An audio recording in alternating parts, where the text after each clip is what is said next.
Yeah, no, let's start with the debate. Like, why not?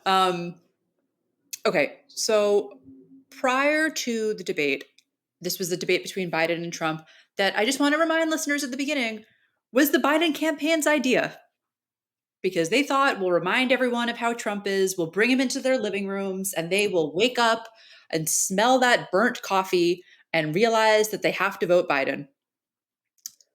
Before the debate, I had said that I couldn't remember the last time I was so like I had so little enthusiasm for doing something as watching this debate because I can remember the debate in 2020. It was awful. It was so bad. Um, there was nothing of substance. It was just two men yelling at each other. But in that round, it was really Biden. Sorry, excuse me. It was Trump yelling at Biden. And I had said to someone, I was like, and this time, like it's going to be worse because they're each 4 years older. Oh, how right I was, but how wrong I was about like the depth of my correctness there. From the very jump, and in fact, especially at the very jump when most people were watching, this was a disastrous night for Biden. He was speaking in like a raspy whisper. He looked every moment of his 81 years on earth. His answers were not sharp. And I'm not one of these people who's like, he didn't even know where he was. No, he clearly like knew which questions he was answering, but the questions were long-winded and disjointed. And the answers were long-winded and disjointed and just not good. And further, Trump stood up there, lied constantly. Just everything he said was a lie, but with energy and enthusiasm, fine.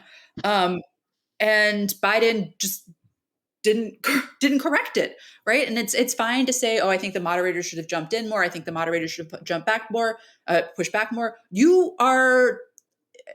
the guy opposite him in the debate. And so when you hear an obvious lie or just an obvious inane thing, like Trump saying that overturning Roe was good because the founders would have wanted it, or Trump saying that his environmental plan was, well, when he was president, they had H2O in the best numbers. Like if you can't in that moment say, sorry, like, what are you talking about? Like, literally, what are you saying? If you can't press such obvious falsehoods and just nonsense, why are you in the debate? This also led other people to ask, why are you the candidate? Yeah. So the night of, there's like mass panic, Democratic operatives anonymously texting reporters, people going on television and saying he needs to drop out.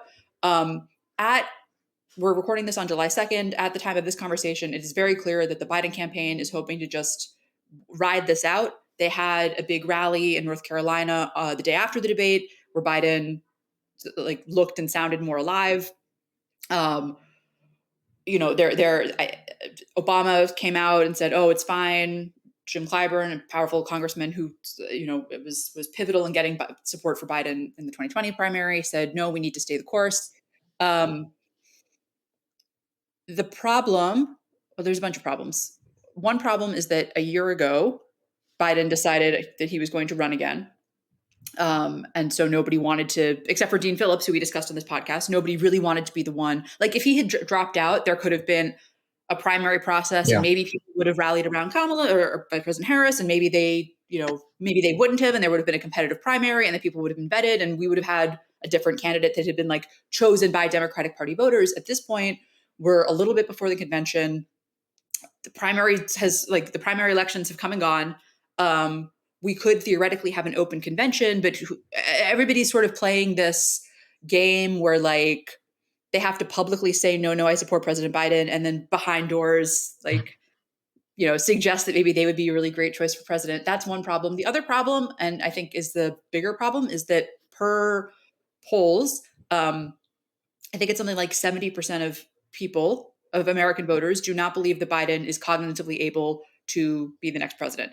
I don't know how you win an election if 70% of American voters do not think that you are mentally up for the job. It is not enough to tell people, I'm going to surround myself with really good people. These people who are like, well, we have to remind everyone that we're voting for the administration, not the candidate. That has never been how people have thought. Like that, it's just not. It's too much to ask of people, right? Like, oh, I'm really voting for Secretary of State. Nobody has ever done that, especially not when you're running against, forgive me, a cult leader, right? Like where it's so much about the candidate. And if you want to make it, this is my thing. What I really thought watching the debate is like, I don't know how you are going to both ask people to believe that this is an existential moment for American democracy, that this is a crisis of like literally end of republic proportions, which I believe it is. And we can talk more about the recent Supreme Court decision that further reaffirmed that. I don't know how you tell people to believe that and also believe that the very best you can do is to put up 81-year-old Biden to have a debate performance like that.